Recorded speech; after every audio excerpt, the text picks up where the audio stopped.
Jifunze kugeuza laana kuwa baraka. Jifunze kugeuza laana kuwa baraka kwa ajili ya ufalme wa mbinguni. Kwa ajili ya ufalme wa mbinguni. Kwa ajili ya ufalme wa mbinguni. Kwa ajili ya ufalme wa mbinguni.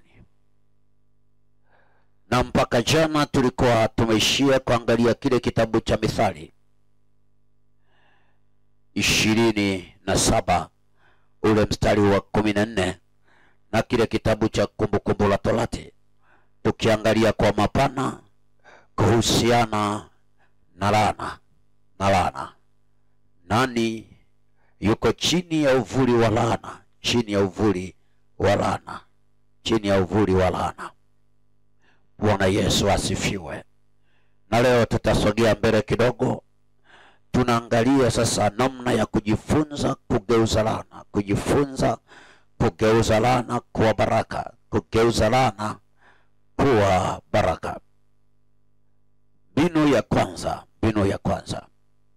Mbinu ya kwanza au njia ya kwanza au mbinu zilizoko kwenye kugeuza laana kuwa baraka tunazipata kwenye kile kitabu cha Mambo ya Nyakati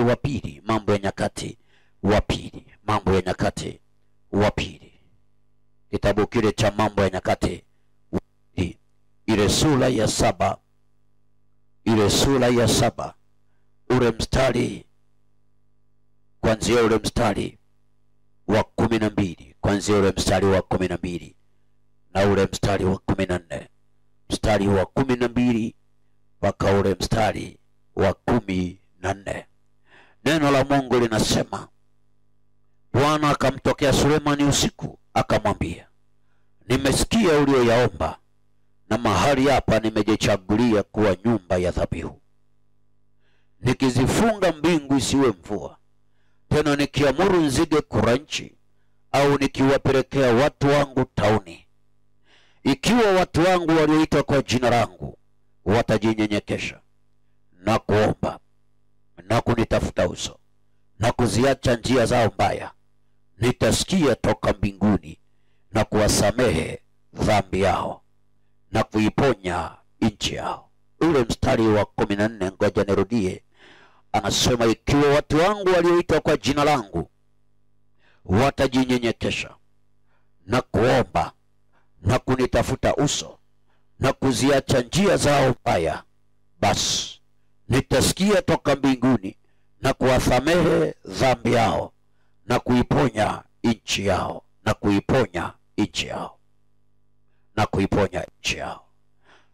Ni kile kitabu cha Mambo ya Nyakati wa Pili 7 kuanzia ule mstari wa 12.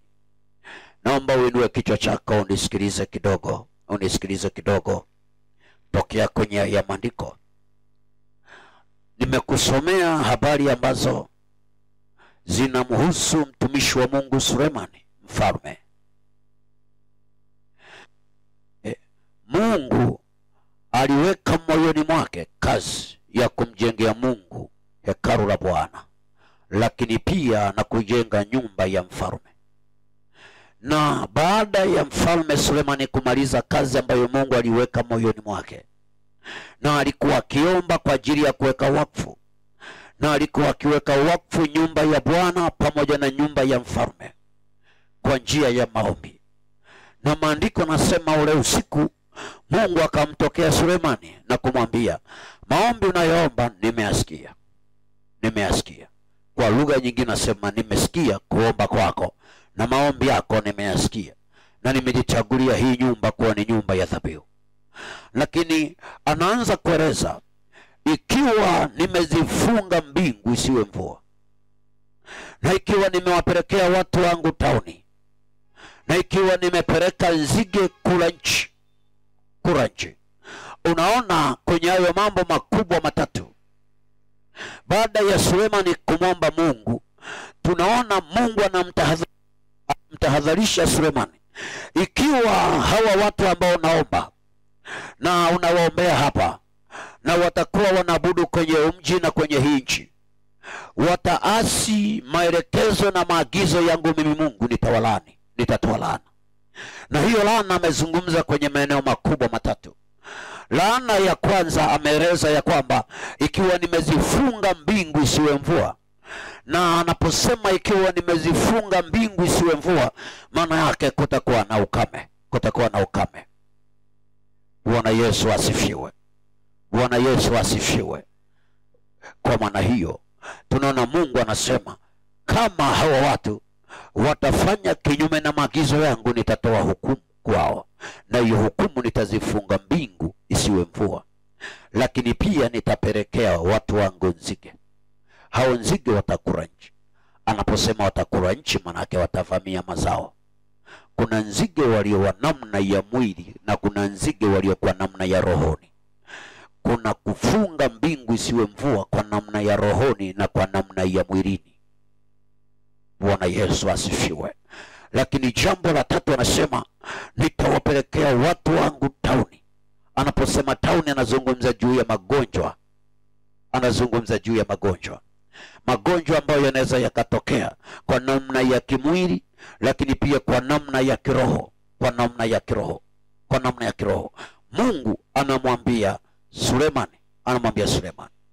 Lakini kule mstari wa 14 anasema ikiwa nimetoa laana kwa ajili ya watu wangu katika hiyo nchi, na anaeleza wanatakiwa wafanye nini ili mimi Mungu nigeuze hiyo laana kuwa baraka. Ule mstari wa 14 anaanza kusema ikiwa watu wangu walioitwa kwa jina langu, ikiwa watu wangu walioitwa kwa jina langu wakijinyenyekesha. Jambo la kwanza anasema wakijinyenyekesha. Ikiwa watu wangu walioitwa kwa jina langu, walioitwa kwa jina langu wakijinyenyekesha. Jambo la kwanza. Jambo la pili anasema na kuomba. Jambo la tatu anasema na kutafuta uso. Maana yake uso wa Bwana Mungu unafichwa. Laana inapoachiliwa mahali, uso wa Bwana unakosekana, unakuwa haupo. Anasema ikiwa watu wangu watautafuta uso, maana yake ili uso wangu upate kurejea. Kama ni kwenye nyumba ya Bwana, kama ni kwenye nchi, kama ni kwenye maisha ya watu, kama ni kwenye mashamba ya watu, ikiwa watu wangu watanitafuta uso. Jambo la tatu. Jambo la 4 anasema wakiziacha njia zao mbaya. Ule mstari unaofuata anasema nitasikia kutoka mbinguni. Nitasikia kutoka mbinguni. Nitasikia kutoka mbinguni. Nitasikia kutoka mbinguni. Nitasamehe, nitawasamehe dhambi yao, nitaiponya nchi yao. Nitasamehe dhambi yao, nitaiponya nchi yao. Sasa nimalizie ile mistari miwili pale chini, ule mstari wa 15 na ule mstari wa 16 na ule mstari wa 16. Alafu nianze kueleza mbinu moja baada ya nyingine. Ule mstari wa 15 asema sasa macho yangu yatafumbuka na masikio yangu yatasikiliza maombi ya watu ambao mahali hapa. Ule mstari wa 15. Sasa macho yangu yatafumbuka. Maana yake alifumba macho. Anafumba macho. Kuna wakati Mungu anafumba macho asitazame wala asisikie. Sasa macho yangu yatafumbuka na masikio yangu yatasikiliza maombi ya watu ambao mahali hapa. Maana sasa nimeichagua nyumba hii na kuitakasa ili kwamba jina langu lipate kwako huko milele. Yatakwako na macho yangu na moyo wangu daima. Na ukienda mbele yangu kama alivyokwenda Daudi baba yako, ufanye sawa sawa na yote niliyokuamuru na kuzishika sheria zangu na hukumu zangu. Ndipo nitakapothibitisha kiti cha enzi cha ufalme wako kama nilivyoagana na Daudi baba yako, nikisema hutakosa kuwa na mtu wa kutawala katika Israeli. Bwana Yesu asifiwe.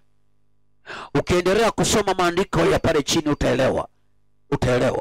Naomba malizie ule mstari wa 19 na ule mstari wa 20 nasema lakini ni mkigeuka na kuziacha sheria zangu na amri zangu nilizoweka mbele yenu, mkienda na kuitumikia miungu mingine na kuiabudu, ndipo nitawang'oa katika nchi yangu niliyowapa, na nyumba hii niliyoitakasa kwa jina langu nitaiondosha itoke mbele zangu, nami nitaifanya kuwa mithali na tukano katikati ya watu wote. Katikati ya watu wote. Kitu gani ambacho nataka uone mtumishi wa Bwana? nataka uone juu ya kitu ambacho Mungu anazungumza na Sulemani, ambaye ni mfalme, lakini mfalme ambaye ana kicho cha Bwana ndani yake, kwa maana ya kumwabudu Mungu, na anamjengea Mungu mahali pa kumwabudu Mungu. Na Mungu anapomjengea ili baraka zipate kuweko katika nchi, na Mungu anaanza kumwambia, kwa sababu unanijengea nyumba kwa ajili ya kuniabudu, baraka zitakuweko. Lakini ikiwa watu hao wataasi sheria na maagizo niliyowapa, anasema mahali hapa patakuwa ni tukano. Anazungumza na habari za laana ambazo ataziamuru. Sasa msisitizo ni ule mstari wa 14, mbinu anazomwambia ili Mungu kugeuza laana zinapoachiliwa kwenye nchi au kwenye eneo lolote. Mbinu ya kwanza anaizungumza, anasema ni mbinu ya kumrudia Bwana Mungu kwa toba. Ni mbinu ya kumrudia Bwana Mungu kwa toba. Ni mbinu ya kumrudia Bwana Mungu kwa toba, kwa toba, kwa toba, kwa toba, kwa toba. Kwa wale wanaoandika, unaweza kuandika, ukiona laana imeandama nyumba yako, kijiji chako, kabila lako, taifa au eneo lolote lile, kwenye afya yako, kazi za mikono yako, kitu cha kiuchumi, kila kinachofanywa kinavamiwa. Wanasema kila ninachokifanya hakisogei. Inawezekana kuna nzige wamepelekwa kwenye kazi za mikono yako. Inawezekana kuna tauni wamepelekwa. Huoni kwa lugha ya tauni kwa namna ya nje, lakini kwenye ulimwengu wa roho Mungu anasema nimepeleka nzige. Kila unapolima unashangaa hufanikiwi. Kwa nini? Mungu anasema nimepeleka nzige kwenye ulimwengu wa roho, wanavamia kazi za mashamba, wanavamia kazi za biashara, wanavamia afya yako. Kuna tauni ambayo inasumbua familia. Biblia inazungumza, inapozungumza juu ya tauni, inazungumza juu ya magonjwa, mpaka magonjwa yanayoambukiza, magonjwa ya mlipuko ni tauni. Bwana Yesu asifiwe. Bwana Yesu asifiwe. Sasa anaanza kusema, ikiwa watu wangu walioitwa kwa jina langu watajinyenyekesha. Maana yake ni nini? Kuna watu walioitwa kwa jina lake lakini hawajinyenyekeshi. Kwa lugha nyingine, hawajamrudia Bwana. Hawajaona kwamba kuna kitu tumekosea kwa Mungu. Kwa maana hiyo, hakuna mtu aliyeitwa kwa jina lake anemrudia Bwana, kwamba Bwana, kuna mahali tumekosea, ile kwamba kuna vitu tunaona haviko sawa kwenye familia, kuna kitu ninachokiona hakiko sawa kwa watoto wangu, kuna kitu ninachokiona hakiko sawa kwenye kanisa, kuna kitu ninachokiona hakiko sawa.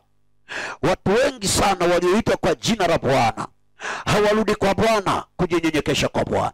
Ndipo Mungu anasema, na namweleza Sulemani, na uwaambie watu hawa, kama kuna laana zimeachiliwa, mbinu ya kugeuza hizo laana kwa baraka ni kwa namna ya watu wangu warudi kwangu mimi Mungu.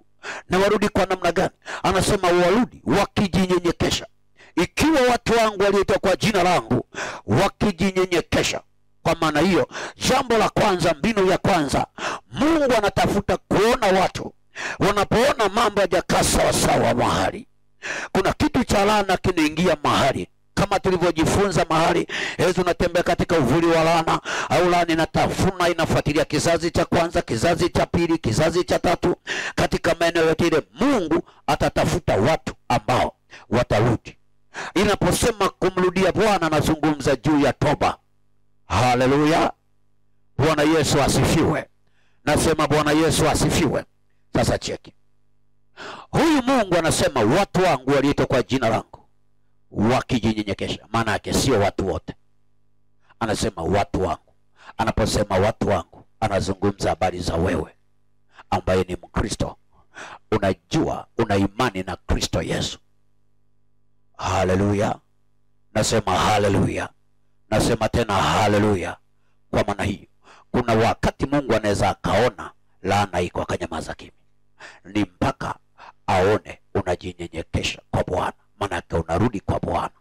Unarudi kwa Bwana. Angalia kwa mfano kile kitabu cha Wafilipi.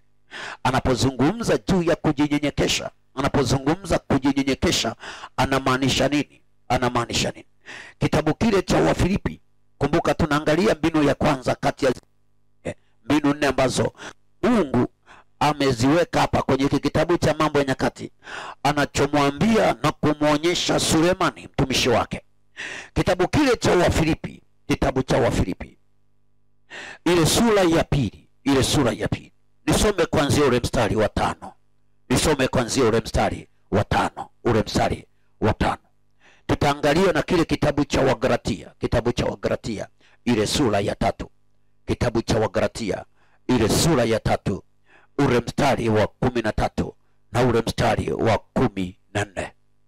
Wafilipi ile sura ya pili ule mstari wa 5 anasema, iweni na nia hiyo hiyo ndani yenu, ambayo ilikuwamo pia ndani ya Kristo Yesu, ambaye yeye mwanzo alikuwa yuna namna ya Mungu, naye hakuona kule kuwa sawa na Mungu kuwa ni kitu cha kushikamana nacho, bali alijifanya kuwa hana utukufu, akatoa namna ya utumwa, akawa ana mfano wa wanadamu. Tena alipoonekana ana umbo kama wanadamu, alijinyenyekeza, akawa mtii hata mauti, naam, mauti ya msalaba. Ngoja nirudie ule mstari wa 8 anaposema, tena alipoonekana ana umbo kama mwanadamu, alijinyenyekeza, akawa mtii hata mauti, naam, mauti ya msalaba. Kwa hiyo tena Mungu alimwazimisha mno, akamkirimia jina lile lipitalo kila jina, ili kwamba ili kwa jina la Yesu kila goti lipigwe, na vitu vya mbinguni na vya duniani na vya chini ya nchi, na kila ulimi ukiri ya kuwa Yesu Kristo ni Bwana, kwa utukufu wa Mungu Baba, kwa utukufu wa Mungu Baba. Kitu gani ambacho nataka uanze kuona? Mistari yote niliyokusomea, ule mstari wa 8 anaposema, tena alipoonekana na umbo kama mwanadamu, alijinyenyekeza, akawa mtii hata mauti, naam, mauti ya msalaba. Kwa nini mauti ya msalaba? Kwa nini mauti ya msalaba? Kumbuka ule mstari wa 5 anaposema, iweni na nia ile ile, iweni na nia ile ile, iweni na nia ile ile ambayo ilikuwemo ndani ya Kristo. Twende tuangalie Wagalatia, kitabu cha Wagalatia, alafu tutarudi kwenye kitabu cha Wafilipi. Wagalatia ile sura ya 3. Kitabu cha Wagalatia, kitabu cha Wagalatia. Wagalatia, kitabu cha Wagalatia ile sura ya 3, sura ya 3 ule mstari wa 13. Kitabu cha Wagalatia ile sura ya 3 ule mstari wa 13 na ule mstari wa 14. Tunaangalia haya maandiko tokea kwenye kile kitabu cha Wafilipi ile sura ya 2 mstari wa 5 na ule mstari wa 8, na ule mstari wa 8 anaposema, iweni na nia ile ile iliyokuwemo ndani ya Kristo. Na nia ambayo ilikuwemo ndani ya Kristo ni ile nia ya kujinyenyekeza. Anasema akawa mtii, akajinyenyekeza, akawa mtii hata mauti, mauti ya msalaba, mauti ya msalaba. Kwa nini msalaba? Ule mstari wa 13 na ule mstari wa 14 wa kile kitabu cha Wagalatia ile sura ya 3 anasema, Kristo alitukomboa katika laana ya torati. Sema Kristo, sema Kristo alitukomboa katika laana ya torati, katika laana ya torati.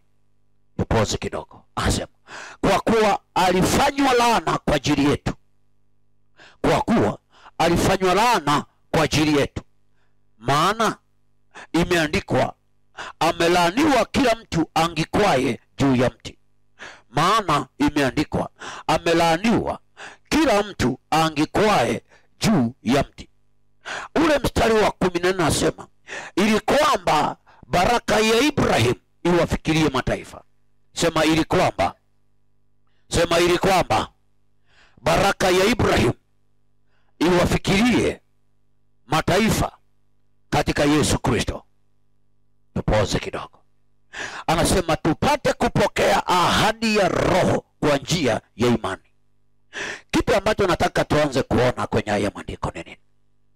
Kwenye kile kitabu cha Mambo ya Nyakati, katika zile mbinu ambazo Mungu anaanza kumuonyesha Sulemani, laana ikitokea, Mungu akihukumu nchi, akihukumu kanisa, akihukumu watu, akihukumu taifa, Kitu gani kifanyike? Anatafuta watu ambao wameitwa kwa jina lake, ambao wataona hiyo laana kwenye eneo lolote lile, iwe ni ukoo, iwe ni familia, iwe ni ndoa, iwe ni kwenye eneo la kazi za mikono. Anatafuta, kitu cha kwanza anachokitafuta, watu wake lazima wajinyenyekeshe. Haleluya. Hiyo ni mbinu ya kwanza. Mungu atakachotaka kwako ili ageuze laana kuwa baraka, atatafuta kujinyenyekesha. Na anaposema kujinyenyekesha ni kitendo, maana huwezi ukajinyenyekesha kama hauna unyenyekevu ndani.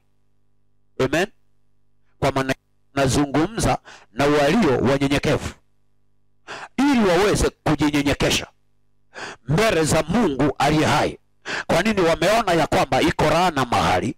Kwa maana hiyo wanamtegemea Mungu anaweza kugeuza laana, ni Mungu peke yake. Lazima wajinyenyekeze kwa Bwana. Sasa ametafsiri Paulo anapoandikia Wafilipi, anaposema unyenyekevu ni nini? Anaposema iweni na nia ile ile iliyokuwemo ndani ya Kristo, iliyokuwemo ndani ya Kristo. Kwa nini? Kristo pamoja na kwamba alikuwa ni Mungu, akajifanya kuwa mwanadamu. Kwa namna alivyokuwa katika umbo la wanadamu, maandiko yanasema akajinyenyekeza. Ameweka koma, anafafanua anaposema alijinyenyekeza, anasema akawa mtii. Maana yake anapozungumza juu ya unyenyekevu, anazungumza juu ya kutii. Amen. Amen. Haleluya. Nasema haleluya. Nasema tena haleluya. Sasa cheki, anasema akawa mtii. Akawa mtii hata mauti ya msalaba. Kumbuka jambo hili, akajinyenyekesha. Akajinyenyekesha. Akajinyenyekesha. Akajinyenyekesha. Akatii. Naam. Mauti.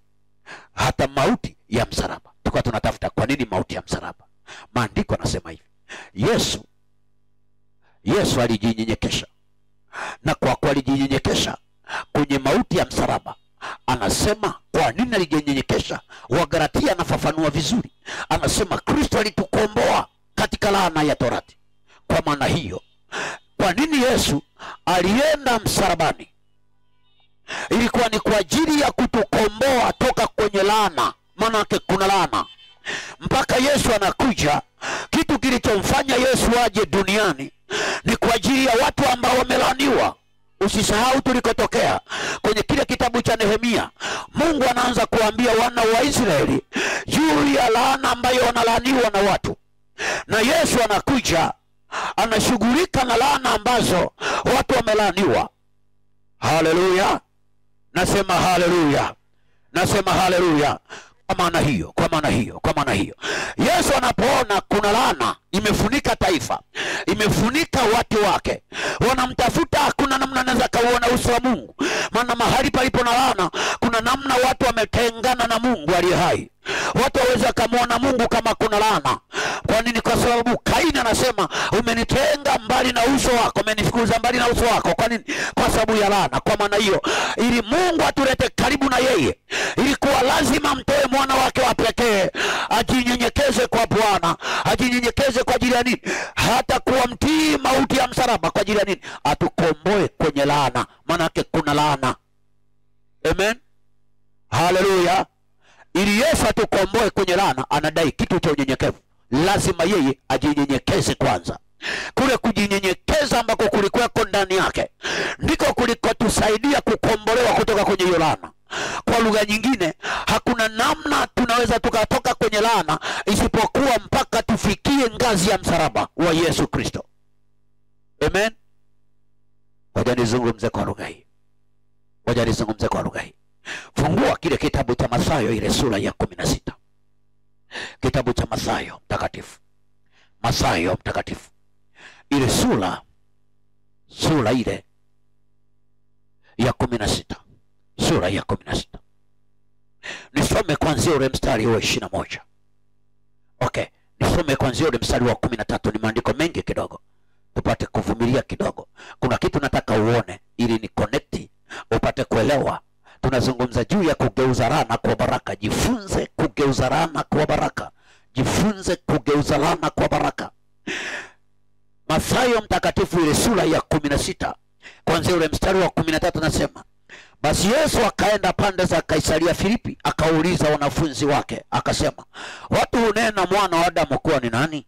Wakasema, wengine hunena huyu Yohana Mbatizaji, wengine Elia, wengine Yeremia na mmoja wapo wa manabii. Akawaambia, nanyi mwaninena mimi kuwa ni nani? Simoni Petro akajibu akasema, wewe ndiwe Kristo mwana wa Mungu aliye hai. Yesu akajibu akamwambia, heri wewe Simoni Bariona, kwa kuwa mwili na damu havikukufunulia hili, bali Baba yangu aliye mbinguni. Nami nakwambia wewe ndiwe Petro, na juu ya mwamba huu nitalijenga kanisa langu, wala milango ya kuzimu haitalishinda. Bwana Yesu asifiwe.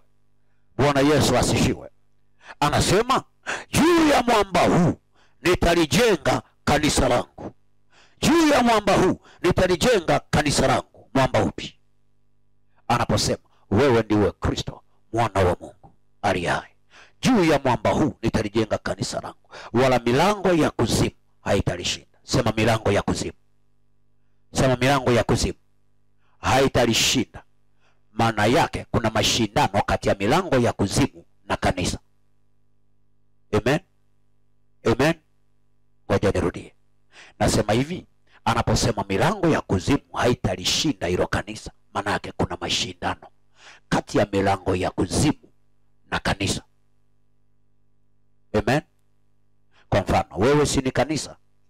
Kama wewe ni kanisa, maana yake kuna mashindano kati ya milango ya kuzimu na kanisa. Yesu anasema nitalijenga hilo kanisa. Angalia ule mstari wa 19 anasemaje? Nami nitakupa wewe funguo za ufalme wa mbinguni, na lolote utakalolifunga duniani litakuwa limefungwa mbinguni, na lolote utakalolifungua duniani litakuwa limefunguliwa mbinguni. Ndipo alipowakataza sana wanafunzi wake wasimwambie mtu yeyote kwamba yeye ndiye Kristo. Naomba tufuatane vizuri. Anasema ndipo alipowakataza sana wanafunzi wake wasimwambie mtu yeyote kwamba yeye ndiye Kristo. Angalia ule mstari wa 21 anasema, tangu wakati huo Yesu alianza kuwaonyesha wanafunzi wake, alianza kuwaonya wanafunzi wake ya kwamba imempasa kwenda Yerusalemu na kupata mateso mengi kwa wazee na wakuu wa makuhani na waandishi, na kuuawa, na siku ya tatu kufufuka. Petro akamchukua akaanza kumkemea akisema, hasha Bwana, hayo hayatakupata. Akageuka akamwambia Petro, nenda nyuma yangu Shetani, ukikwazo kwangu. Ngoja nirudie tena mstari wa 23. Akageuka akamwambia Petro, nenda nyuma yangu Shetani, ukikwazo kwangu, maana huyawazi yaliyo ya Mungu bali ya wanadamu. Wakati huo Yesu aliwaambia wanafunzi wake, mtu yeyote akitaka kunifuata na ajikane mwenyewe, ajitwike msalaba wake anifuate. Kwa nini nimekusomea ya maandiko? Kwenye kile kitabu cha Wafilipi anasema iwe ni na nia ile ile ambayo ilikuwemo ndani ya Kristo.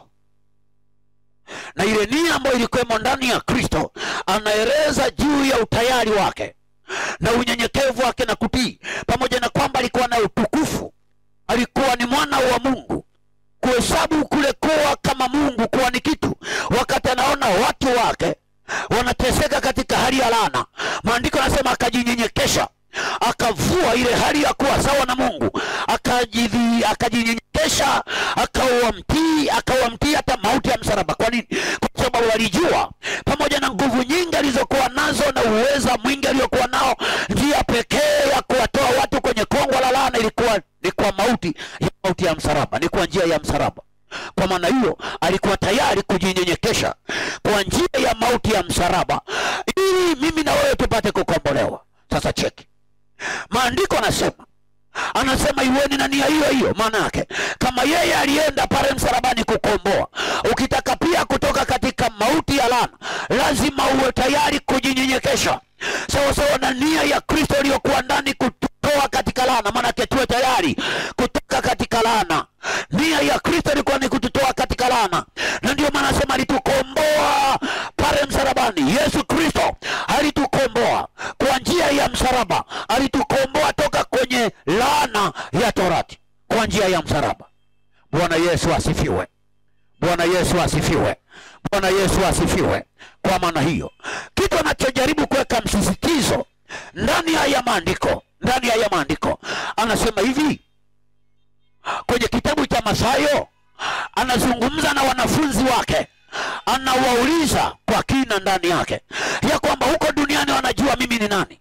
Wengine anamwambia, wengine nasema wewe ni nabii, wengine nasema wewe ni Yohana Mbatizaji, wengine ni Yeremia, wengine mmoja wapo wa hao watumishi ambao ni manabii waliowaipita huko nyuma. Akawauliza, na ninyi mnanitambua kama nani? Wakanyamaza kimya. Petro anajibu, anasema wewe ndiwe Kristo mwana wa Mungu. Akasema, heri wewe Simeoni Bariona, akili, damu na nyama havikukufunulia jambo hili isipokuwa Baba yangu aliye mbinguni. Cheki, anasema juu ya mwamba huu nitalijenga kanisa. Nitalijenga kanisa langu. Kwa nini nasema nitalijenga kanisa? Maana lile kanisa la kwanza lililojengwa limebomolewa kwa sababu ya laana, limeharibiwa. Anasema nitalijenga kanisa langu. Kwa lugha nyingine, kanisa lake la kwanza limevamiwa na malango ya kuzimu, imelaniwa. Haleluya. Nasema haleluya. Nasema haleluya. Huyu ni Yesu anazungumza. Anasema nimekuja kwa sababu kanisa langu lililokuwa limejengwa limepigwa kwa laana. Kwa maana hiyo limekamata na malango ya kuzimu. Hakuna kuzimu isipokuwa kuna mauti, kuna wafu. Kwa maana hiyo mauti yanaenda na laana. Mahali palipo na mauti pana laana. Anasema nitalijenga kanisa juu ya mwamba huu, na anasema nitakupa wewe funguo za ufalme wa mbinguni. Kila utakalolifunga duniani litafunguliwa mbinguni, kila litakalofunguliwa duniani litafunguliwa mbinguni. Alafu anaanza kuwakataza, msiwaambie watu kwamba mimi ndimi Kristo. Kwa nini? Anajua yupo katikati ya vita, kati ya malango ya kuzimu. Yasingependa kuona mtu aliyepakwa mafuta na Mungu kwa ajili ya kuwasaidia watu, kuwatoa kwenye laana, kuwatetea kwenye laana. Kristo manake mpakwa mafuta, amechaguliwa na Bwana kwa ajili ya kuwatoa watu kwenye vifungo vya laana ambavyo malango ya kuzimu yamekamata watu, yamekamata kanisa, yameliharibu kanisa. Manake kila mahali kuna laana. Na ndio maana Yesu anasema msiwaambie watu kwamba mimi ndimi Kristo. Kwa nini? Shetani anajaribu kutafuta yeyote aliyepakwa mafuta. Kwa nini? Aliyepakwa mafuta amebebesha msaada wa kusaidia watu, kusaidia kanisa, kuwatoa kwenye vifungo vya laana. Haleluya. Haleluya, haleluya. Kumbuka anazungumza na wanafunzi wake. Shetani bado ni wamiliki. Malango ya kuzimu yanafanya vita na malango ya Mungu ambao ni wanafunzi wa Yesu. Maandiko yanasema Petro akamchukua Yesu, akasema hasha Bwana, hayatakupata. Huwezi ukasema watakuchukua makuhani, watakutesa, utauawa. Sisi tuko hapa tutakupigania, hayatakupata. Yesu anasema hujui Petro unachokisema. Hujui unachokisema. Na maandiko yanasema alipomtazama namna hii, akamwambia Petro, rudi nyuma yangu. Shetani ukikwaza kwangu. Maana yake ni nini? Hamuoni Petro, anamuona shetani ndani ya Petro. Tafsiri yake ni nini? Shetani ni mlaaniwa. Maana iko laana ya shetani ndani ya Petro.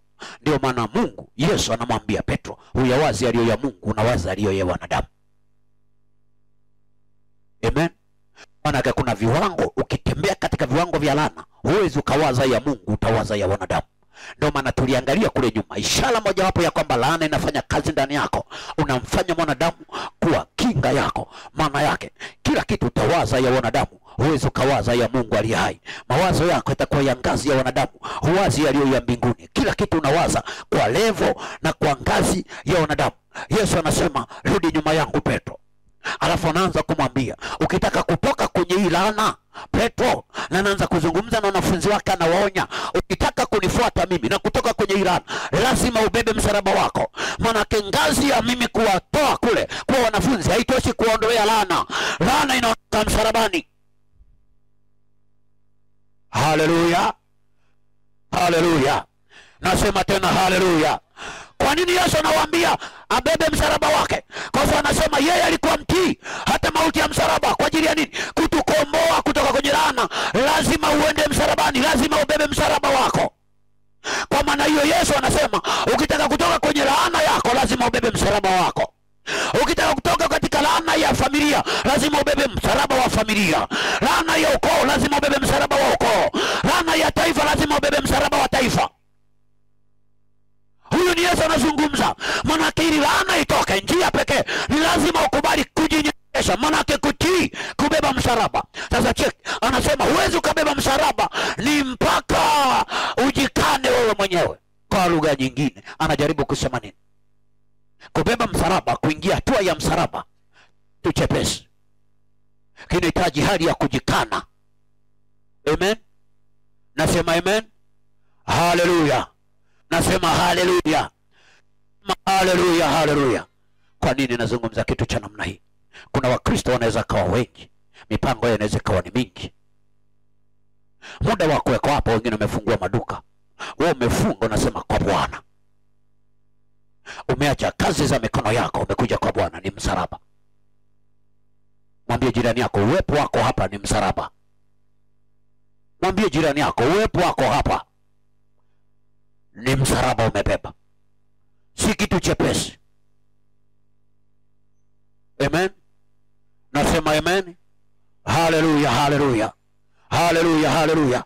Kwa maana hiyo, njia mojawapo ambayo Yesu anajaribu kutuambia ni kwamba lazima ndani yako aone unyenyekevu. Kujinyenyekeza kwenye nini? Kuwa tayari kubeba jambo ambalo adui amekubebesha kama laana. Ubebe msalaba kuhakikisha hiyo laana inaondoka. Bwana Yesu asifiwe. Nasema haleluya. Okay, ngoja nizungumze kwa lugha hii. Kwa lugha nyingine, kama ni mzazi, watoto wako wana laana, lazima ubebe msalaba wa watoto wako. Kwa maana hiyo unaweza kubeba msalaba wako. Na Yesu anasema kila mtu abebe msalaba wake. Lakini Yesu aliwaambia binti Yerusalemu alipokuwa anaenda msalabani, wanamlilia, wanajikunguta vifua vyao, wanamlilia Yesu. Yesu anawaambia, enyi binti Yerusalemu, msinililie mimi, jililieni nafsi zenu na watoto wenu. Maana acheni kubeba msalaba wangu mimi, bebeni msalaba unaowahusu ninyi na watoto wenu. Kwa maana hiyo anazungumza na binti Yerusalemu, anazungumza na wazazi. Kuna namna mzazi, Yesu anasema unatakiwa kubeba msalaba wako wewe na msalaba wa watoto wako.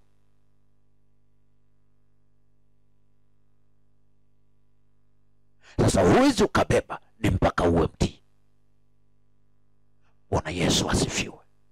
Nasema haleluya. Ukisoma kwenye Biblia utagundua sio mara moja kitu ambacho Mungu anamwambia Sulemani. Ukisoma kitabu cha Ezekieli, wakati taifa limeharibika, nyumba ya Bwana imeharibika, anasema nikapita katikati yao nitafute mtu atakayesimama mahali palipobomoka. Sikuona mtu. Maana yake ni nini? Watu wako, lakini hayuko mtu aliye tayari kunyenyekea, kusimama mahali palipobomoka, kutengeneza. Kanisani, kwenye familia, kwenye ukoo, watoto, familia zimeharibika, zimebomoka. Hakuna mtu yuko tayari kulia mbele za Bwana kwamba Mungu, tazama mambo yameharibika. Kila mtu anamnyoshia kidole mwenzi. Kila mtu anamnyoshia kidole. Huyu anamnyoshia mke kidole, huyu anamshutumu mume wake kwamba ndiye sababu, huyu anamshutumu baba ndiye sababu, huyu anashutumu serikali ndiyo sababu. Mungu anasema serikali sio sababu. Sababu ni laana. Haleluya. Nasema haleluya. Nasema haleluya, haleluya. Soma Biblia yako. Ukisoma Biblia yako utaelewa kitu Mungu anazungumza. Watu wanakwepa majukumu ya kusimama mahali palipobomoka, kumlilia Bwana ya kwamba Mungu, hii ni dhambi, tumekutenda dhambi, tumekutenda uovu, tusamehe. Hakuna mtu anajinyenyekesha, anabeba msalaba. Kila mtu anajaribu kumtwisha mwenzie msalaba. Umekosea wewe, unaanza kutafuta sababu kwa jirani yako. Bwana Yesu asifiwe. Haleluya. Unatembea njiani, umejikwaa, umeanguka, unaanza kutafuta sababu, nani ameweka gogo hili njiani? Na yeye atauliza, wewe ulikuwa huoni?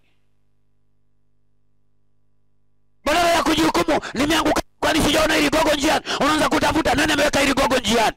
Unauliza, ukuona? Hii ni tahadhari, maana yake usipite, maana yake umelazimisha kupita. Sasa badala ya kurudi kwamba Mungu unirehemu, sikuona, sikuwa makini, unaanza kumnyoshia kidole aliyoweka gogo njiani.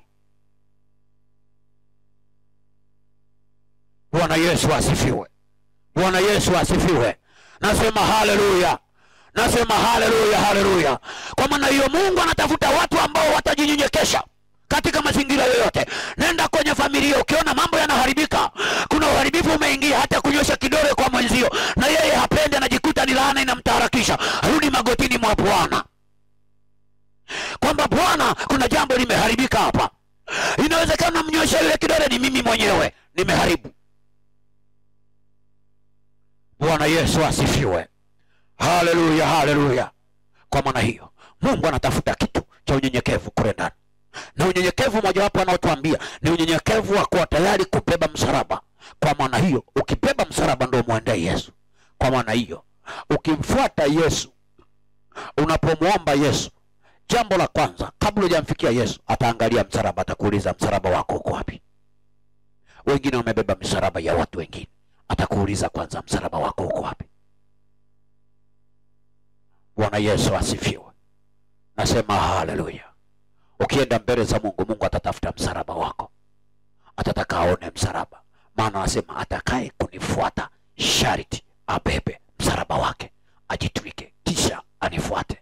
Unamfuata Yesu kuomba nini? Ataangalia msalaba. Una msalaba gani? Umebeba msalaba gani? Amen. Nasema amen. Nasema amen. Haleluya. Bwana Yesu asifiwe. Sasa cheki kwenye kitu cha unyenyekevu. Anaposema mkijinyenyekesha, maana anazungumza juu ya unyenyekevu. Mungu anapokusemesha au anapokubebesha kitu cha kwamba wewe ndio uliyeitwa kwa jina lake. Maana Biblia inasema ikiwa watu wangu walioitwa kwa jina langu watajinyenyekesha, utajuaje kama na mimi nimeitwa kwa jina lake? Nijinyenyekeshe kwa ajili ya kuomba kwa Bwana juu ya kitu ambacho kinaendelea au juu ya laana iliyoko. Maana anasema ikiwa watu wangu, hajasema ikiwa taifa, anasema ikiwa watu wangu. Maana yake sio mtu yeyote ataingia kuomba. Naomba unisikilize vizuri. Haleluya. Mambo ya Nyakati anasema ikiwa watu wangu walioitwa kwa jina langu wakijinyenyekesha. Hajasema yeyote.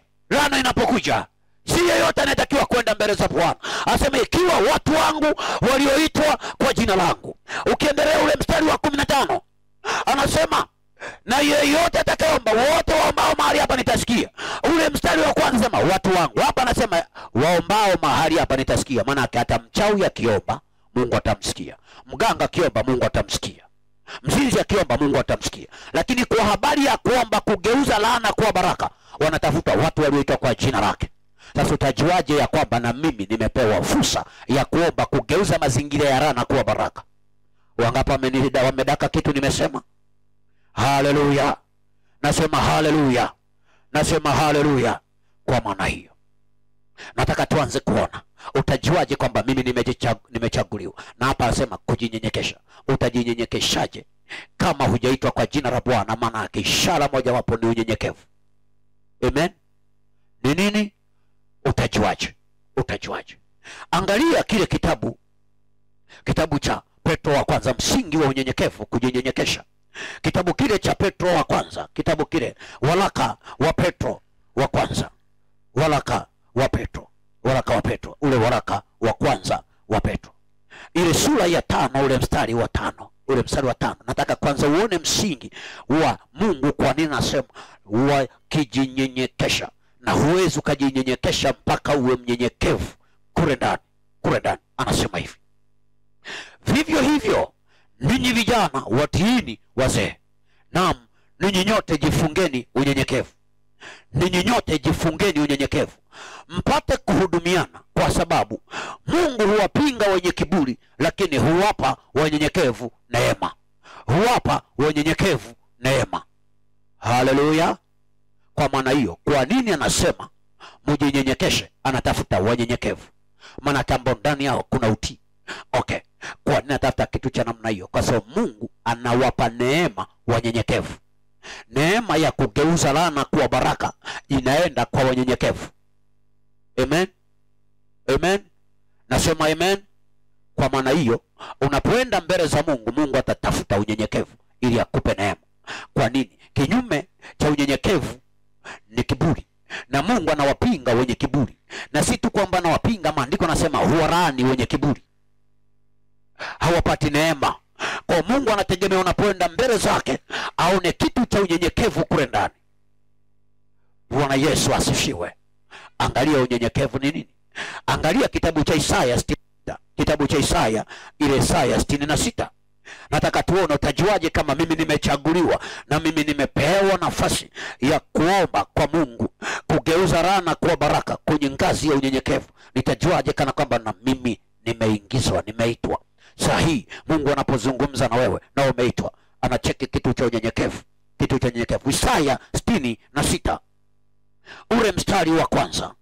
Kitabu cha Isaya, kitabu cha Isaya. Isaya ile sura ya 66. Mstari ule wa kwanza na ule mstari wa pili. Mstari wa kwanza na ule mstari wa pili. Kitabu cha Isaya. Kitabu cha Isaya.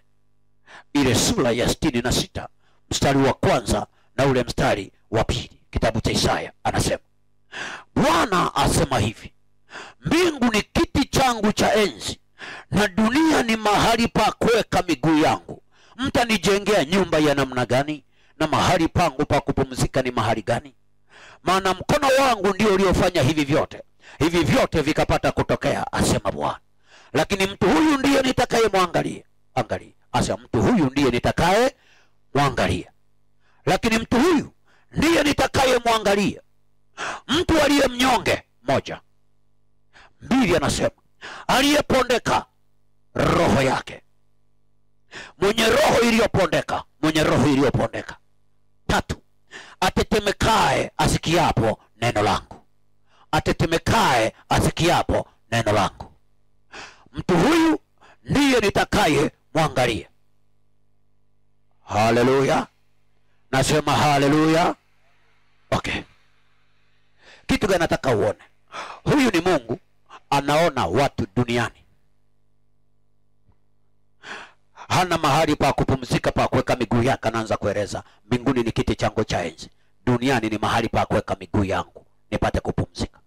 Mtanijengea nyumba ya namna gani? Usisahau tumetoka kwenye kitabu cha Mambo ya Nyakati.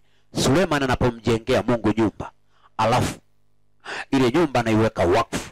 Na kama Mungu amelaani, ili kurudi kutengeneza ile nyumba au kumjengea nyumba baada ya kuharibiwa kwa laana ile, anasema ikiwa watu wangu walioitwa kwa jina langu watajinyegesha. Watu wake watu gani? Utajuaje?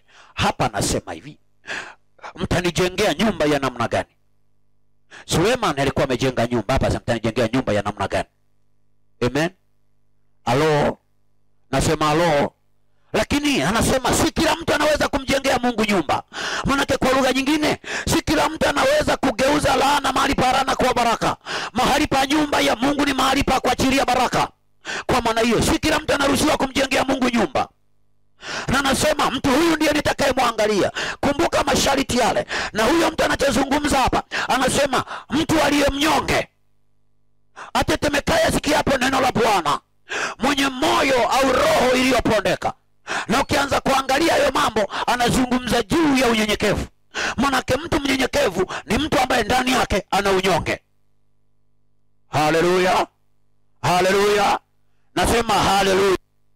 Haleluya. Kwa maana hiyo, Mungu anajaribu kusema, utajuaje kana kwamba kuna unyenyekevu ndani yako? Mungu anakudai, anataka usimame kwenye nyumba yako, usimame kwenye maisha yako, kugeuza laana. Mungu amekuangalia, amekuchagua. Maana anasema mtu huyu ndiye nitakayemwangalia. Maana tulijue kwamba Mungu anakuangalia, anasubiri wewe ugeuze laana mahali. Laana ya kitongoji, laana ya familia, laana ya ukoo, laana ya kijiji, laana ya kanisa. Mungu anamwangalia mtu, ameweka ishara. Ishara moja hapo ndio unyenyekevu. Utajuaje kwamba Mungu ameona unyenyekevu kwangu? Ishara ya kwanza, ataona unyonge kwako. Maana yake unaposikia neno la Bwana, ndani yako unaanza kusikia unyonge. Anapozungumza juu ya unyonge, anazungumza juu ya huzuni. Wakati mwingine huzuni, huzuni, huzuni, huzuni. Bwana Yesu asifiwe. Unyonge manake huzuni. Kuna huzuni inatengenezeka kule ndani. Kwa maana hiyo, Mungu anasema mtu ambaye amepigwa na laana na ndani yake huzuni imeingia, unyonge umemkamata, ni mnyonge, Mungu anasema mtu huyu ndiye nitakayemwangalia.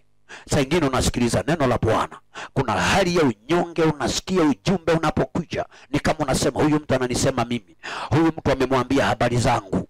Huzuni inaanza, hali ya huzuni. Saa ingine unaanza kuogopa, Kule kuogopa ni kama vile kuna mashindano kwenye ulimwengu wa roho. Saa ingine unaweza kusema mimi siendi, kwani huyu mtumishi amekuja amemwambia mambo yangu yote alafu ananihubiri mimi madhabahu. Kumbe hakuna hata mtu ambaye amekaa na kumwambia mtumishi wa Bwana. Mungu anajua. Maandiko yanasema neno la Mungu linapopita, neno la Mungu ni kioo, linamulika, linajua maisha yetu jinsi yalivyo. Na kwa kweli linajua maisha yetu jinsi yalivyo. Mungu anapozungumza na wewe, kuna kitu cha unyonge, huzuni inaanza kutokea. Mwingine unashangaa ghafla machozi yanaanza kuteremka. Hakuna mtu amekupiga. Maana yake ni huzuni. Ni ishara ya kwamba Mungu anakuangalia, anaenda anataka ageuze laana iliyoko kwako au iliyoko kwenye ndoa yako kuwa baraka. Jana hapa wakati nafundisha na napoita watu kwenye maombi, nikashangaa baadhi ya watu machozi yanateremka wenyewe.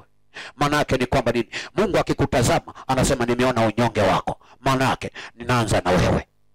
Nimeona kitu ambacho kimekuwa ndama. Anaposema mtu huyu ndiye nitakayemwangalia katikati ya makutano yote haya, Mungu anajua mtu yupi amesikia, ametii kule ndani, anatetemeka lile neno, unyenyekevu huko, anaangalia unyonge. Kwa hiyo ni ishara ambayo inamuonesha Mungu na kumwambia Mungu, huyu mtu yuko tayari kwa ajili ya kugeuza laana kuwa baraka. Kwa maana hiyo, ukiona kitu cha unyonge na huzuni ndani yako na machozi, Mungu atadai, atakupa hatua ya pili ya kwamba uombe. Haleluya. Nasema haleluya. Bwana Yesu asifiwe. Kwa hiyo ni ishara. Lakini ishara nyingine iliyoko ndani ya unyenyekevu, utasikia ndani yako roho yako kupondeka. Ametafsiri kwenye kitabu cha Wafalme wa Korinto wa pili 7. Wakorinto wa pili. Tuone kile kitabu cha Wakorinto wa kwanza. Ni kuonyesha jambo hili. Ametafsiri kitabu cha Isaya. Paulo ameeleza vizuri sana, lakini kwa namna ambayo utapata kuelewa. Wakorinto wa kwanza ile sura ya pili. Wakorinto wa kwanza ile sura ya pili, kuanzia ule mstari wa kwanza nikusome mpaka ule mstari wa 5. Nataka uone ule mstari wa tatu. Anapofafanua kitu kilichofungwa kwenye kitabu kile cha Isaya, kitu ambacho Mungu anamwambia Isaya azungumze na taifa la Israeli. Maandiko nasema, basi ndugu zangu, mimi nilipokuja kwenu sikuja niwahubiri siri ya Mungu kwa ufasaha wa maneno wala kwa hekima, maana naliazimu nisijue neno lolote kwenu ila Yesu Kristo naye amesulubiwa. Kumbuka anaposema amesulubiwa, maana ameenda msalabani. Kwa ajili ya nini? Kugeuza laana. Anazungumza juu ya kukomboa laana. Kwa maana hiyo Kristo anajua kila kitu. Angalia ule mstari wa 3. Nami nalikuwako kwenu katika hali ya udhaifu. Sema udhaifu. Anapozungumza udhaifu anazungumza juu ya unyonge, huzuni. Anasema nalikuwako kwenu katika hali ya udhaifu na hofu. Anaposema hofu anazungumza juu ya roho iliyopondeka. Kwa maana hiyo kuna wakati neno la Mungu linapokuja, Mungu anaona hofu, sio udhaifu tena. Udhaifu saa ingine unakuta neno la Mungu linapita, nguvu zinaisha mwilini. Kuna kitu cha huzuni, ni kama vile hustahili. Sasa hii ngazi ya pili ya hofu au roho kupondeka, maana unasikia matetemeko. Kuna wakati hapa, kama ilikuwa siku ya pili, siku ya 3 nafundisha, unaona watu wanatetemeka kabisa, mpaka mtu anatetemeka. Kwa nini? Kwa sababu neno la Mungu linapopita, ili kwamba Mungu anazungumza na wewe, amekuangalia wewe, ishara atakayoona lile neno la Bwana litaachilia kitu cha hofu ndani yako. Ile hofu inapelekea roho yako kupondeka. Na unapoona hofu inakujilia, unapolisikia neno la Bwana, ujumbe unapokuja, ujue ya kwamba Mungu anakuangalia wewe kwa ajili ya kuhakikisha unaleta mabadiliko mahali penye laana. Uombe kugeuza laana kuwa baraka. Ngoja nirudie tena. Tunaangalia kitu cha kujinyenyekesha. Asema ikiwa watu wangu wakijinyenyekesha. Kujinyenyekesha ni kitendo, lakini huwezi ukajinyenyekesha kama hakuna unyenyekevu ndani. Kwa maana hiyo tunaangalia unyenyekevu ni nini. Utajuaje kama ni mnyenyekevu? Ile hali ya unyenyekevu inapotaka kujinyenyekesha, usimame kujinyenyekesha, utaonaje? Anasema ndani yako utaona ishara ya hofu na roho yako kupondeka. Manake hofu, fear of the Lord. Manake hofu inapokuja, maana yake anayezungumza na wewe sio mtu. Mungu mwenyewe amekuja kwako kwa ajili ya kukusaidia. Kristo amekuja kwa ajili ya kukusaidia, na ndio maana analeta hizo ishara kwamba amekuona wewe. Amen. Nasema amen. Haleluya. Nasema haleluya. Kwa maana hiyo ni ishara ya ngapi? Ya pili. Ishara ya tatu kwenye unyenyekevu. Unyenyekevu. Anasema hivi, matetemeko. Matetemeko. Atetemekae asikiapo neno langu. Vitu vyote hivyo vinatokea unaposikia neno la Bwana, au unapotafakari neno la Bwana, unapomeditate. Hizo unasikia kwenye mafundisho, au huko nyumbani unatafakari neno la Bwana, unasoma ili kudhihirisha kwamba Bwana yuko hapo, amelituma hilo neno lake na yuko tayari kwa ajili ya kukusaidia. Wengine nasema uvuvio wa Bwana unapokuja, unakuja na ishara hizo, inakutengenezea kitu cha unyenyekevu ndani. Kitu cha unyenyekevu. Ujue unapoona ishara hizi tatu, Mungu amekuletea neema kwa ajili ya kugeuza laana kuwa baraka.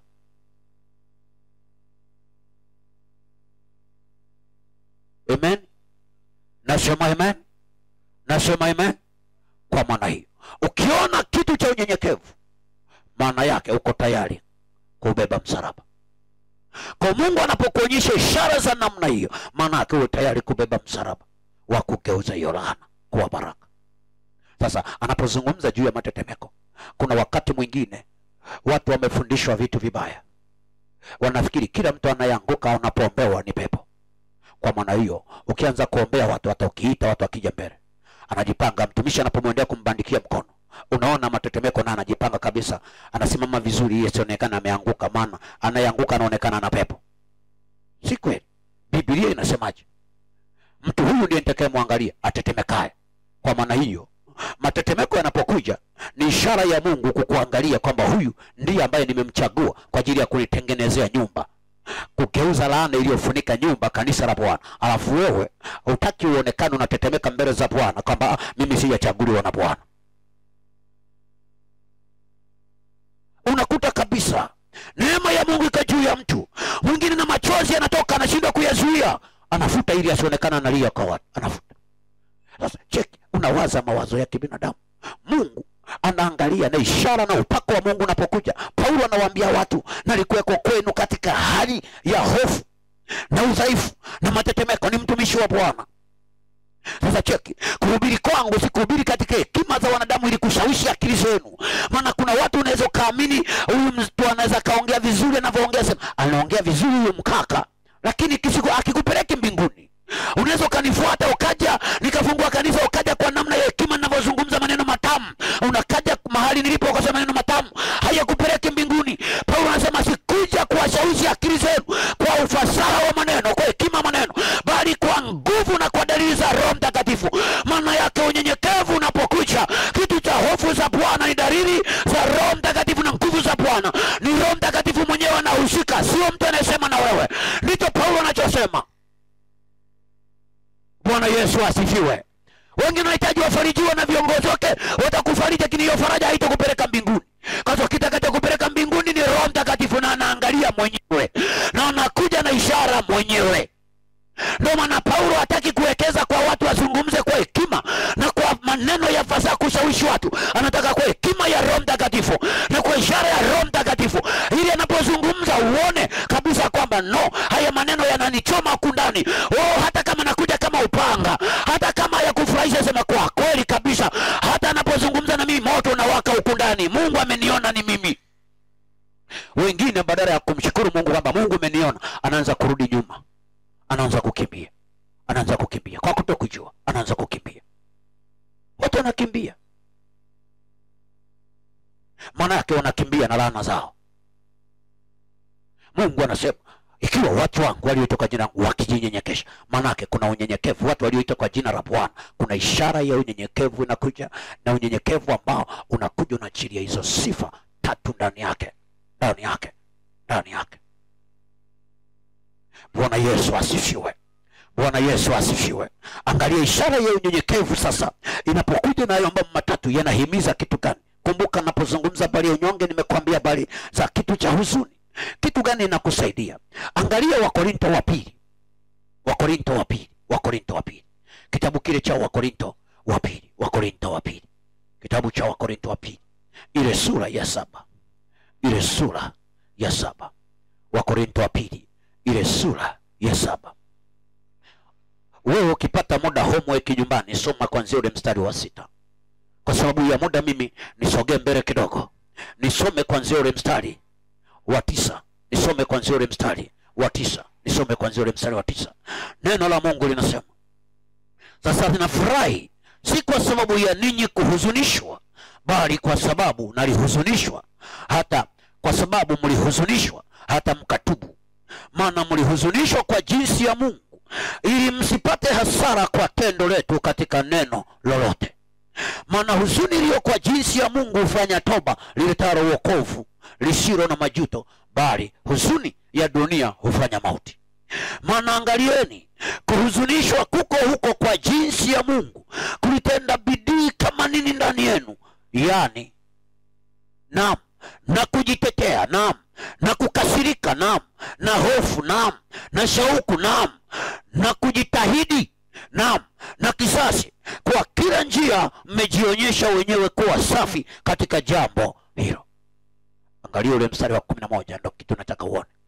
Kumbuka anapozungumza Paulo aliwaandikia walaka hawa wa Korintho.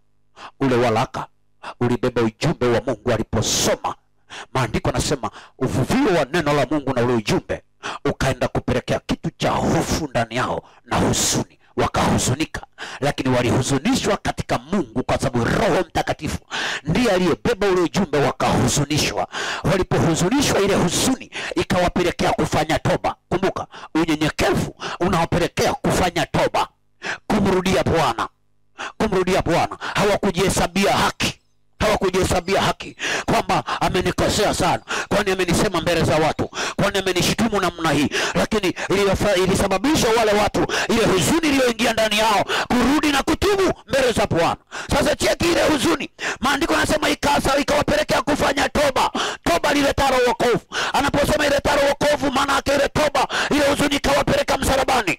Iliwapeleka msalabani, maandiko yanasema wakapata wokovu, wakageuziwa ile adhabu na laana ambayo Paulo aliweka ndani yao, wakaanza kusikia kule ndani ya amani na furaha. Wamekuwa huru, kwani ile huzuni iliyokuja kwa sababu ya unyenyekevu ambao Mungu aliwachilia ndani yao, iliwasababisha ndani yao kujitahidi, ndani yao kufanya toba na kutubu. Kwa hiyo huzuni, unyenyekevu unafanya kitu gani? Mstari wa 11. Asa, maana angalieni, kuhuzunishwa huko kwa jinsi ya Mungu kulitenda bidii kama nini ndani yenu. Maana hiyo huzuni, unyenyekevu ambao ni utii, unafanya bidii kufanya nini? Anasema jambo la kwanza, kujitetea.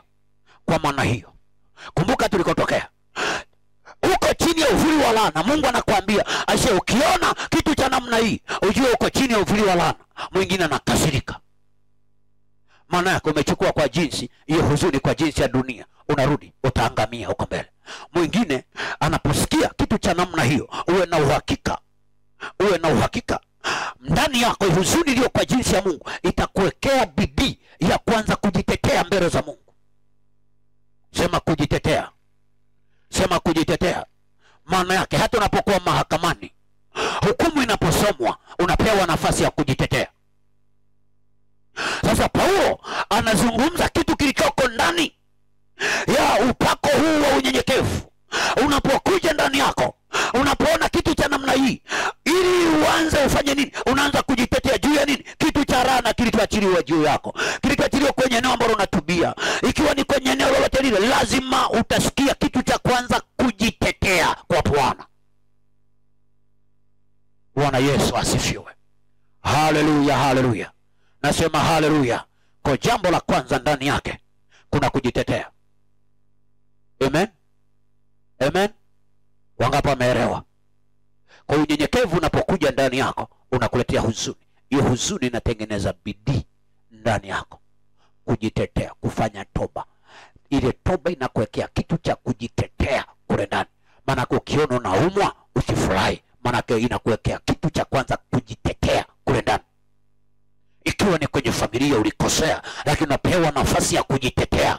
Ile huzuni inayokuja ndani, maana yake unatakiwa kujitetea. Sasa ingine uko nyumbani unasikia mpaka machozi yanatoka, usiishie tu kulia, maana yake inakupa nafasi ya kwamba Mungu yuko hapa, amekuja, yuko tayari kukusikiliza. Jitetee mbele za Bwana. Bwana Yesu asifiwe. Hata kama hujui, jitetee kwamba Mungu, sijui kilichokusudiwa mbele yangu, naona huzuni. Inawezekana kuna kitu cha laana inaachiliwa, mimi siko.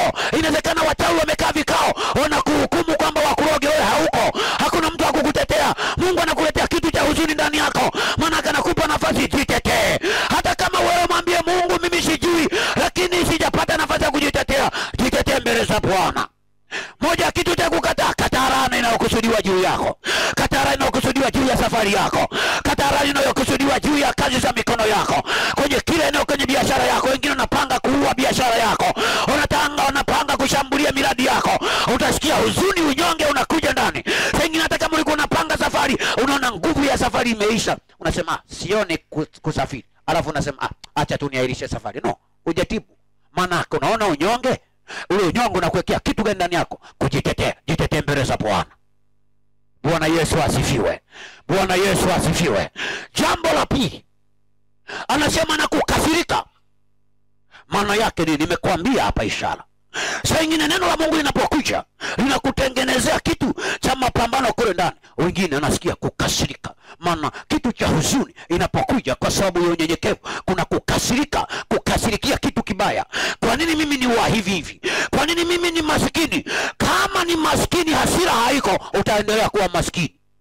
Maana ukiona hasira inakuja ndani yako, ujue kuna unyenyekevu uliochochea kitu cha huzuni, inainua kuleta toba. Maana yake mabadiliko. Toba ni mabadiliko, inadai mabadiliko, inadai mageuzi, inadai matengenezo. Kuna mahali hapajakaa sawa sawa. Maana yake kitu hicho kitakuwekea ndani yako hasira, kukasirika. Amen. Nasema amen. Kwa mfano, kama Mungu anazungumza na wewe, anakuonyesha kwenye eneo la kwamba eneo la namna hii haliko sawa sawa, kuna laana, alafu unacheka, usije ukafikiri Mungu atahusika kugeuza hiyo laana, maana umeifurahia hiyo laana. Mungu anataka anapokusemesha naye ataweka kitu cha hasira kule ndani. Akiweka kitu cha hasira katika hali ya kujitetea, huwezi ukakata uzinzi mpaka uchukie uzinzi. Kwa maana hiyo, kama hakuna hasira ya kitu cha uzinzi ndani, hakuna namna unaweza kushinda uzinzi. Hakuna namna unaweza kuondoka uzinzi mpaka uchukie kitu cha uzinzi, uchukie kitu cha umaskini, uchukie kitu cha magonjwa. Mungu atakuja kwa sababu umekichukia hicho kitu. Bwana Yesu asifiwe. Haleluya, haleluya. Haleluya, haleluya. Najaribu kukueleza kitu cha unyenyekevu ndani kinakuwekea kitu. Ndio maana Mungu anasema huwapa neema wanyenyekevu. Maana utachukia kitu kibaya kinachoinuka juu yako, utakasirika kule ndani. Na kuambia usimkasirikie mtu, kasirikia kitu kibaya. Amen. Na kuambia mambo yanaharibika nyumbani, au unaona mume wako anakasirika na ndiye chanzo, usimkasirikie mume kwa sababu hata yeye hajui. Kumbuka ni laana. Kasirikia kitu kinachosababisha mume wako afanye kitu anachofanya. Haleluya. Haleluya. Haleluya, haleluya. Nataka tumalizie mstari wa 11 alafu tupate nafasi ya kuomba. Mimi sijajua mbele yako. Kumbuka jambo hili. Yesu anawaambia watu, imani yako imekuponya. Tafsiri yake ni walichukia. Mungu aliona matunda kule ndani. Huzuni, toba inapokuja, upako unapokuja, hauingii tu. Upako wa uponyaji hauingii tu. Unaangalia imani kule ndani, kitu gani kinafanyika. Ile huzuni, ile toba, kitu gani inafanya kule ndani. Akiona umekasirikia ile hali, Mungu anaingilia kati kukusaidia. Kama huoni kitu hicho ndani yako, uwe na hakika Mungu ananyamaza. Hawezi kuingia. Lazima kule ndani kuwe na bidii ya kukasirika. Jambo la tatu, anasema na hofu. Fear of the Lord. Ameona hofu, maana kikatengeneza ile hofu ya kwamba hiki kitu ninachosemeshwa matokeo yake ni haya. Lazima kuna kitu cha hofu kinakuja ndani, itakuwaje? Jambo la 4 analozungumza, anasema naam, na shauku, maana kinakutengenezea shauku. Bwana Yesu asifiwe. Nasema haleluya. Maana unaposikia kitu cha namna hiyo, una shauku gani ya kitu cha baraka? Una shauku gani ya mafanikio? Sisi ni wa hivi hivi tu. bibi yetu alikuwa ni maskini, hata shauku ya kutafuta mafanikio haiko. Alafu unasegemea muujiza Mungu akutoe? Hakuna. Lazima kuwe kuna shauku, haja. Mungu anaangalia haja, anaangalia shauku. Unatamani kuomba, unasema na mimi nina shauku ya kutaka kuomba kama wengine wanavyoomba. Manake Mungu atataka aanze kuona shauku yako, unajitahidi na wewe kuomba, ndio anakusaidia. Ukikaa tu ukifumba kinywa unafikiri Mungu atakuja kusaidia. Sahau. Mungu anaangalia shauku. Kwa ile huzuni, upako wa toba na unyenyekevu, unatafuta kitu cha shauku. Maana huzuni na unyenyekevu unakuwekea kitu cha shauku. Kutii kwenye kitu ambacho Mungu anakupa inakutengeneza kitu cha shauku ndani yako. Shauku ni dai. Natamani mimi nifikie hatua fulani. Unashangaa Mungu anasema omba, umefumba kinywa unasubiri uombewe. Mungu kuna wakati anataka uombe. Ile huzuni na unyenyekevu ndio maana tafuta watu watakaojinyenyekesha, anawekea ndani yao kitu cha msukumo wa kuhakikisha kuna shauku ndani yao. Bwana Yesu asifiwe. Bwana Yesu asifiwe. Haleluya, haleluya. Wangapi wana shauku ndani yao? Wangapi wana shauku, wanasikia shauku ndani yao? Kwa maana hiyo Mungu anaangalia shauku ndani. Kumbuka Mungu ni roho, anaangalia moyo. Jambo la tano. Anasema naam, na kujitahidi. Kwa maana hiyo anaposema kujitahidi huwezi, maana anataka uone ukijitahidi kuchukua hatua moja baada ya nyingine. Kujitahidi. Maana lazima uanze kujitahidi. Huyu ni Paulo anaeleza kitu alichokishuhudia kwenye kitu cha unyenyekevu na upako wa huzuni uliokuwa umeachiliwa kwenye ule waraka, kwenye ule ujumbe. Bwana Yesu asifiwe. Bwana Yesu asifiwe. Haleluya, haleluya. Haleluya, haleluya. Okay, jambo la mwisho anasema na kisasi. Sema kisasi. Sema kisasi. Anaposema kisasi manake kisiishie hapa. Kama umekasirikia kitu, usije ukakasirika tu hapa, manake uendelee kukasirika na kesho, uendelee kukasirika na kesho kutwa na kukasirika mpaka kitakapoondoka. Kiwe ni kisasi. Unatangaza kisasi na kitu kibaya, kitu cha laana. Naona kuna mtu anaelewa. Nasema hivi, usiombe tu kwa sababu umeomba, tumeomba hapa. Ukifika nyumbani hasira iwe ile ile. Kisasi kiwe ni kile kile. Umekataa hapa, kataa ukiwa nyumbani, kataa ukiwa kwenye biashara, kataa ukiwa shambani. Usio kasema niliomba kanisani. Kisasi ni mahali popote pale. Sasa hiki kisasi ni kisasi zidi ya mabaya, zidi ya laana. Amen. Amen. Ni moja ya kitu ambacho Mungu anakiweka ndani ya unyenyekevu. Unaposikia neno, kuna kuwa ndani ya package ya unyenyekevu ambayo inaachilia huzuni, unyonge kule ndani. Kuna kuwa na kisasi cha kuendelea kukataa na kukichukia kwenye ulimwengu wa roho. Bwana Yesu asifiwe. Haleluya, haleluya. Wengine hapa ukija kwa namna hiyo, sema mimi namkataa shetani, lakini ni rafiki anacheza na shetani. Sema namna gani? Mwingine unaota ndoto unacheza na nyoka.